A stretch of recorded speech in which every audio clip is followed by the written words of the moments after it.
Yo, what's going on, guys? And today we'll be talking about Cameron Carr playing for Baylor. He was actually a guy that a lot of people probably had forgotten. He came out in 2023 as the 91 ranked recruit from Eden Prairie, Minnesota. I live down in South Florida, went to high school in Maryland, but I was actually born near Eden Prairie, so that's cool. And he's a guy who's going to only be 21 and a half years old, even though he's played a few seasons of college ball. Yes, that is an older guy, but that is still young in the grand scheme of life. And he's 6'5" with a 7'2" wingspan. He's someone who can play the 2 or the 3, a swingman. Yeah, he is 175 pounds soaking wet, but he is a fringe lottery player that I think is almost a lock to be a first round pick.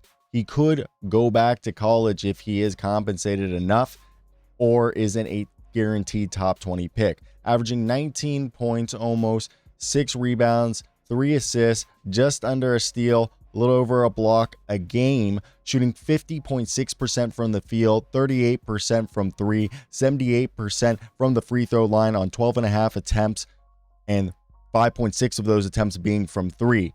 He's also someone who really does a great job of getting to the rack. As I mentioned, he has a 7-foot plus wingspan, an incredible vertical pop, and he's a lob threat as a result, but also someone in transition who's going to be able to make plays as an athlete. This year, he's been able to knock down jumpers from everywhere on the floor with his beautiful shot. He's someone who flashes the potential to be a 3-level scorer who shoots at a high clip off the catch or off movement. He flashes legitimate two-way playmaking ability, using his length to average over a block per game and jumping passing lanes for steals, and being that kind of energetic, safety-like playmaking defensive guy. And on offense, he moves extremely well without the ball, consistently relocating, using screens to get to his spots as a dangerous off-ball mover. And he uses his athleticism and physicality and off-arm well to create advantages on drives and finish through contact, showcasing a great floater and touch inside, almost 7 attempts inside the arc a game, which a lot of those are really at the rim. And he was someone who exploded onto the scene this year after transferring to Baylor, jumping from 10 minutes to 33 per game, proving he can carry a high scoring load for a team and be a versatile offensive weapon, not just a shooter. He erupted for 28 points against Texas Rio Grande Valley, 27 against Tarleton State early in the season, which showed what he could do against weaker competition. And then in late January, early February 2026, he scored 20 or more in 4 out of the 5 games while shooting the ball from deep really well. And that was against conference play, and that's what we wanted to see after he kind of had a little bit of a quiet December.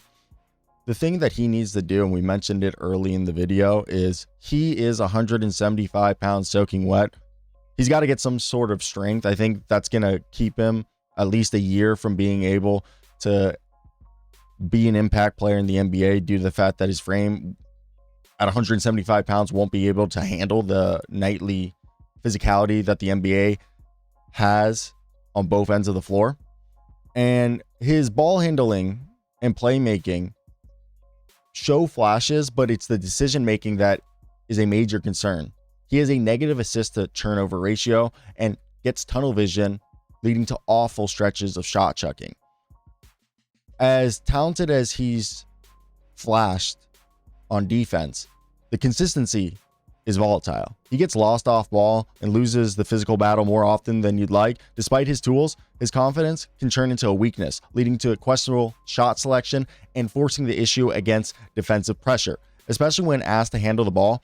He had a brutal stretch in late January and February, including a 1-11 stinker against Cincinnati and a 1-11 performance against Louisville, which just showed his inconsistency. And then obviously he had some great stretches, as we mentioned earlier, in February. So it's like he gives you the best of both worlds, or the best of one world and the worst of the other. And I mentioned that the ball handling flashes, it's developing, but As a result, he struggles to create for others and can be sped up by pressure when operating as a primary initiator or just trying to create his shot off the dribble. His screen navigation on defense is a work in progress as well. He can't get through contact, like he struggles due to his lack of strength, and he sometimes, if he's not attached to his guy, he'll lose him. Now, the reason why he didn't really play before here was the medical. He suffered a severe left thumb injury in November 2024 that saw him miss significant time, and that led to him entering the transfer portal. And he also dealt with a concussion in 2023 and a knee injury in high school that cost him his entire junior season. So I think as of that, it's going to keep him from probably being a guaranteed lottery player. Maybe he sneaks in, but I think he is good enough to be a mid to late first round pick who's young enough to take advantage of the raw physical talent that he has at 6'5", 7'2" wingspan, while being a 3-level scorer who also shows the ability to be a knockdown shooter and a defender. Now, I think he might need a few seasons of grooming, but we can look at his time at Baylor as someone who took a massive leap in role and responsibility while showing his durability, which is your best ability, but still struggles with tunnel vision and defensive lapses and just being consistent. Now, he carries a checkered injury history that includes several injuries, but my bet is he's going to at least be a high-end bench spark plug and a potential 6th man of the year candidate if everything bodes well. If not, he has the shooting touch to make it at least several seasons, maybe to a second contract as a role player who can stretch the floor and defend multiple positions. Let me know your thoughts down below in the comment section. What do you guys think of Cameron Carr?